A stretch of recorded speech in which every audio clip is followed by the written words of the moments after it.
thank you for that. That was really amazing to look out and see all of you standing in such anticipation. It's truly a privilege to be here today and to share a word with you. Did you hear what we just sang? You know, did you really listen to what we're singing, right? That is a joyful song. The glory of the Lord is upon you and upon me. There is so much glory today in our service, in our liturgy every Sunday, and in our scripture passages especially today, and even in the news. I hope that you have seen the extraordinary videos that the president of Ukraine has been posting on social media almost daily.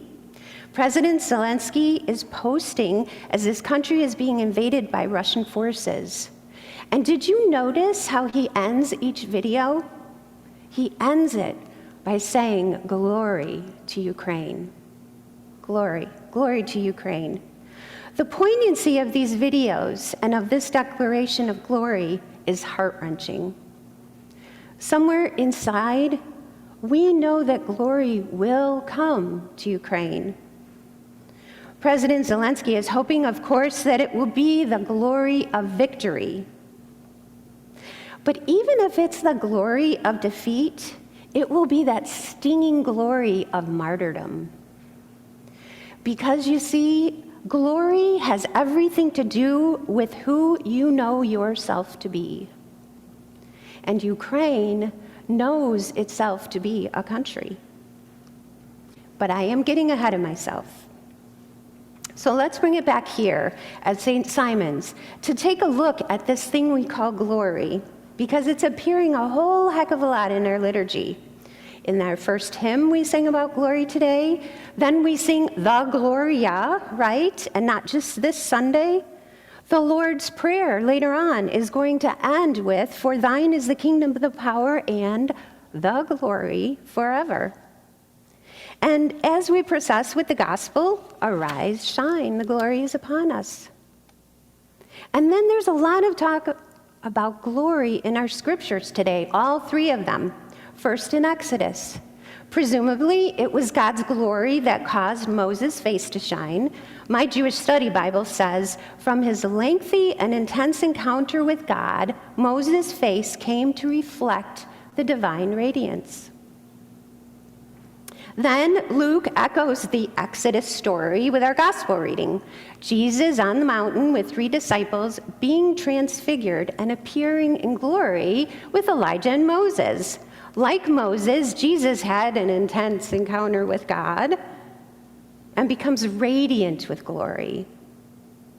Finally, and most exciting, I think anyway, in our reading from 2 Corinthians, Paul is commenting on Moses' experience, ending with this: all of us, seeing the glory of the Lord as though reflecting in a mirror, are being transformed into the same image, from one degree of glory to another.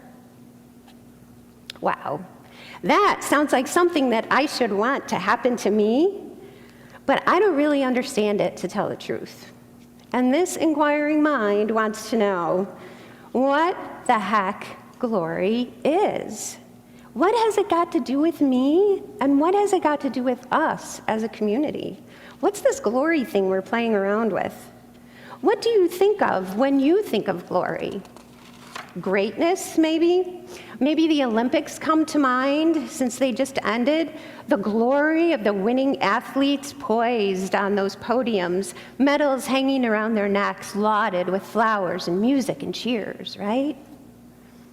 But even the great theologian C.S. Lewis had a lot of questions and wondered about glory.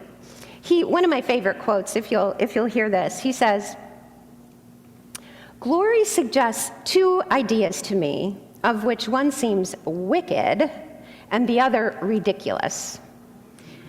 Either glory means to me fame, or it means luminosity. As for the first, since to be famous means to be better known than other people, the desire for fame appears to me to be a competitive passion, and therefore of hell rather than heaven." So he's knocking out fame. As for the second, who wishes to become a kind of living electric light bulb? That's the ridiculous one, right? So anyone here eager to sign up for being a living electric light bulb? Yeah, I didn't think so. But I'll give you a spoiler alert. I'm hoping that I might change your mind by the end of my sermon, okay? But it just seems that glory must be more important than that. So let's start with God's glory. What is that exactly? God's goodness, God's greatness, God's ability to create, God's righteousness, God's love, and I could go on and on, right? But if you recall, Jenny helped us understand God's glory a few weeks ago by talking about pigs, okay? Well, it was the pigness of the pig. I'm hoping you recall that. Jenny said, the glory of God is God's uniqueness. I found that really helpful. Another way of saying this, relative to the pig, is that the glory of God is God's godness. Rather than one particular attribute, God's godness, God's glory is the sum of all of God's attributes, which of course we can only imagine, and which would be infinite and eternal. In other words, really, really big and really, really forever, right? How then does this glory end up manifesting itself as light or radiance, either metaphorically or in reality? Some say God's glory manifests as light because of the triune nature of God. What we end up seeing or experience is the outcome of the love between the Father and the Son and the Holy Spirit, reflecting off of each other, swirling around and creating this luminescence. To paraphrase the Cappadocian monk, Gregory of Nyssa, somehow, in the mystery of the Trinity, we are given a glimpse of how God knows and loves God's self, and receives glory by completely and utterly pouring it forth in another. If glory has everything to do with who you know yourself to be, then the idea of glory showing forth from God knowing and delighting within the Trinity, that makes perfect sense, right? Well, maybe it helps to be a Cappadocian monk, but let's press on. All right. I found this helpful. Let's try this. Glory is a way for God to reveal God's self, and for humanity, indeed all of creation, to participate in God's goodness. Again, that sounds really cool, and I really want to do that. I want to participate in God's goodness. And I'm sure I'm not alone in this. But how the heck does that happen? And how does glory help? There has always been this sense that God's glory can only be experienced in reflection, not head-on. Like how you're not supposed to stare directly into the sun, okay? The glory of God would blind you, it seems, or it hurt you in some way. How then are we supposed to interact with God's glory? If, as our gospel acclamation declares, glory is upon us, and this is a good thing, but we need to reflect it rather than look right at it, we need a mirror, or something like a mirror. Fortunately, we all possess that something like a mirror, and the ancient theologians called it our soul. The soul as a mirror is a powerful way of thinking about how we interact with God's glory.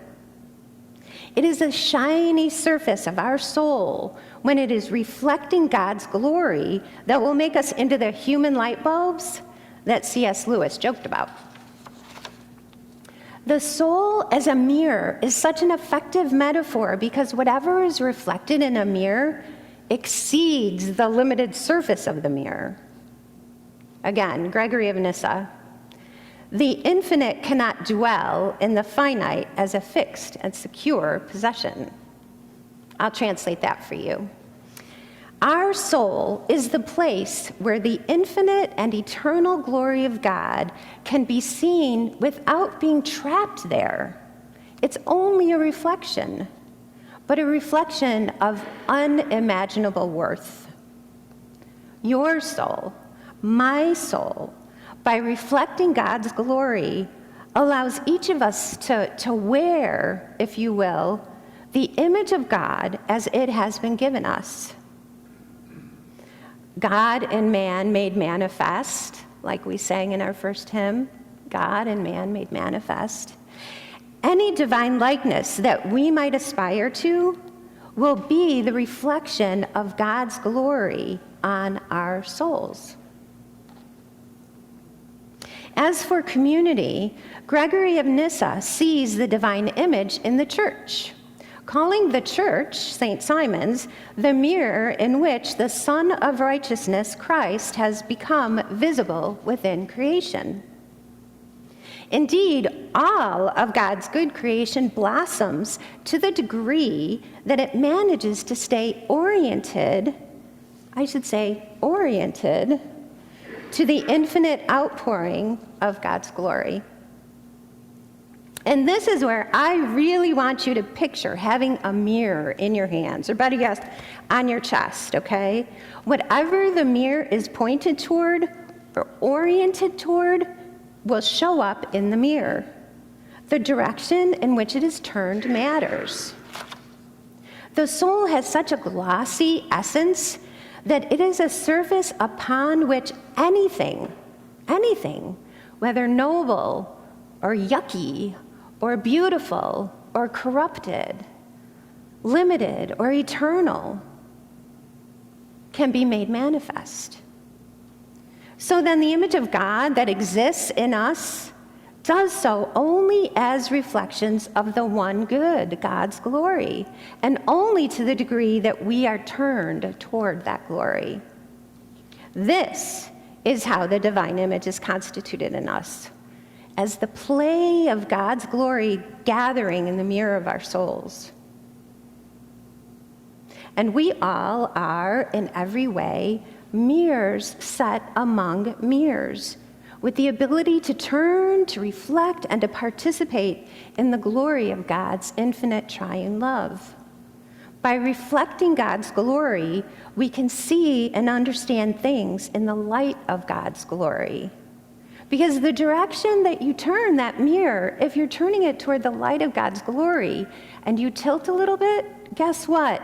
That glory shines in another direction. You can point the light of God's glory in another direction.